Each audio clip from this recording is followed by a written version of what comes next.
Welcome back to Bible Animated as explore the great stories in the Bible and learn from them.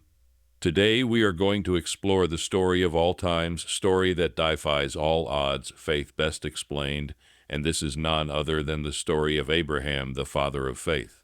The story of God calling Abram, later known as Abraham, from his homeland of idol worship to an unknown place is found in the book of Genesis, specifically in Genesis chapter 12, verse 1 to 9.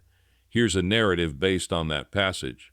In the ancient city of Ur, nestled in the fertile lands of Mesopotamia, there lived a man named Abram. He was the son of Terah, a worshiper of idols, as was common in those times.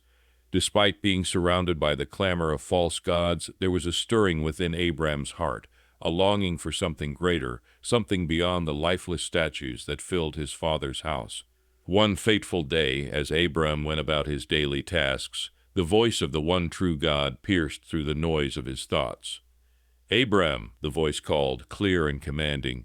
Startled, Abram paused, searching for the source of the voice. "I am here," Abram replied, his heart pounding with a mixture of fear and anticipation. The voice continued, its words resonating deep within Abram's soul.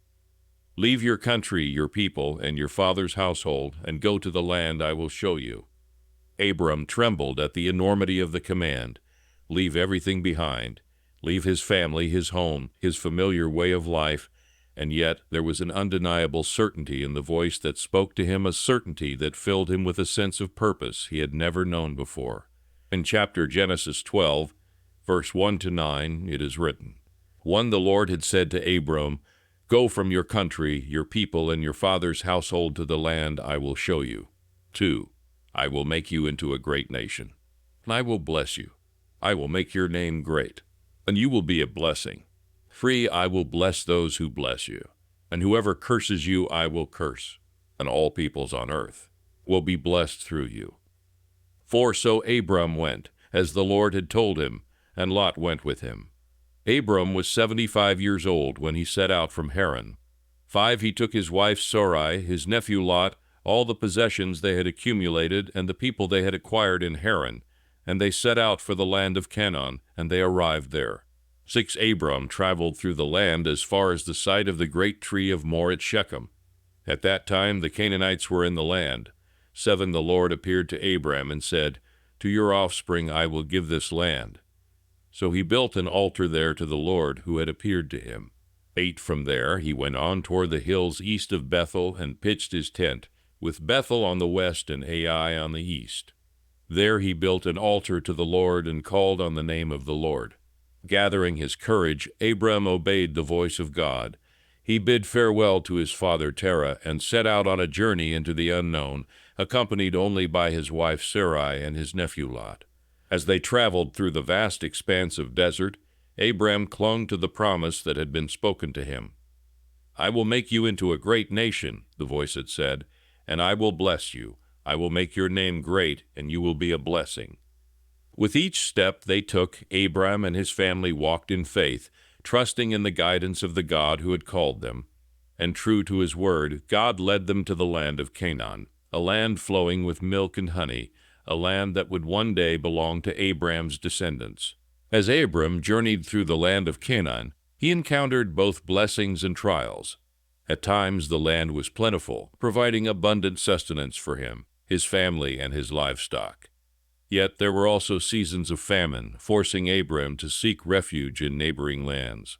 Throughout it all, Abram remained steadfast in his faith, trusting in the promises of God.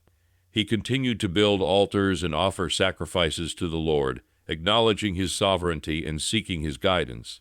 In Genesis 13, we see Abram's generosity and wisdom as he resolves a dispute with his nephew Lot over grazing land. Rather than allowing strife to come between them, Abram graciously offers Lot first choice of the land, demonstrating his commitment to peace and harmony within their family. God reaffirms his covenant with Abram, promising to give him and his descendants the land of Canaan as an everlasting possession. Abram responds by building yet another altar, expressing his gratitude and devotion to the Lord.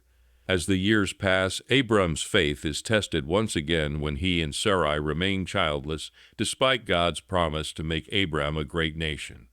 In Genesis 15, God reassures Abram of his faithfulness, promising him descendants as numerous as the stars in the sky. Finally, in Genesis 17, God seals his covenant with Abram by changing his name to Abraham, meaning father of many nations, and Sarai's name to Sarah, promising that she will bear a son who will be the fulfillment of his covenant. Lessons we learn from this story. 1. Abram was a descendant of Shem, Noah's son. Abram, the son of Terah, lived close to where the people had begun to build a great tower of Babel. Abram married Sarai, but they did not have children. Genesis chapter 11, verse 27 to 30. Terah, Abram's father, moved from Ur and traveled up to Haran when God called Abram. Terah took Abram and Sarai with him. Terah also took his Grnd son Lot because Lot's father had died in Ur. Terah was planning to go to Canaan, but only got as far as Haran where Terah died. 2. God called and commanded Abram. Genesis chapter 12, verse 1. God called Abram to leave his own country and go to Canaan. God spoke directly to Abram and told him what he was to do. Where Abram lived in Mesopotamia, the people worshipped idols. The people did not choose, love, or obey God, their Creator. Abram believed God. He trusted God and his promises.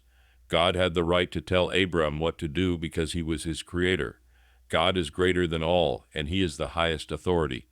No one and nothing can stop God from carrying his plans. Calling Abram was God's next step in his plan to deliver men from their bondage of sin.